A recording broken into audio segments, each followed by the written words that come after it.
La deuxième région militaire a aussi marqué d'une pierre blanche la date du 1er novembre. À Bobo-Dioulasso, l'événement a été marqué par une cérémonie de prise d'armes, ponctuée de décorations et d'hommages aux soldats. Le reportage de Bourema Kane et de Sayouba Mamboni. Elle a 65 ans d'existence, 65 années de dévouement au service de la nation. Sur la place du réduit, Sizokan Wenzen Koulibaly, le lieutenant-colonel Lassane Porgo, commandant d'armes de la place, passe en revue les troupes. Avec lui, les autorités administratives, coutumières et militaires assistent avec fierté à la commémoration de la création des forces armées nationales.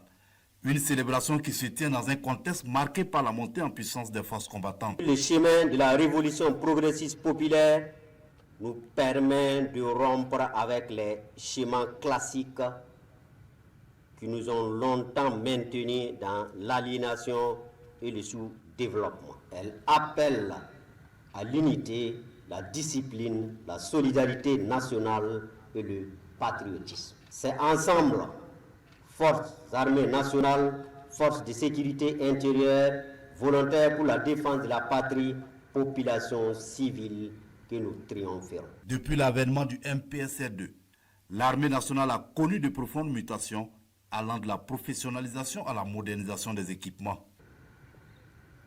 Cette synergie entre l'armée et les masses populaires illustre le nouveau paradigme de défense nationale,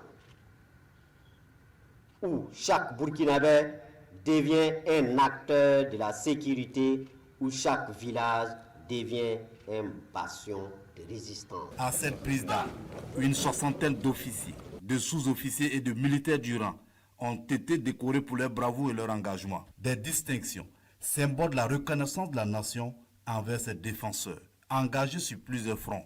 Forces combattantes, jeunes patriotes, face à la guerre asymétrique qui nous est imposée, nous n'avons pas le droit de fléchir. La victoire appartient au peuple digne, courageux et solidaire.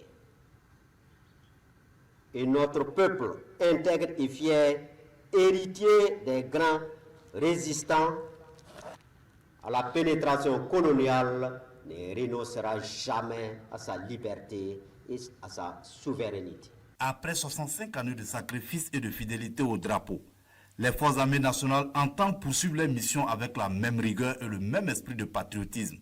Un engagement constant pour préserver la paix et la stabilité du pays.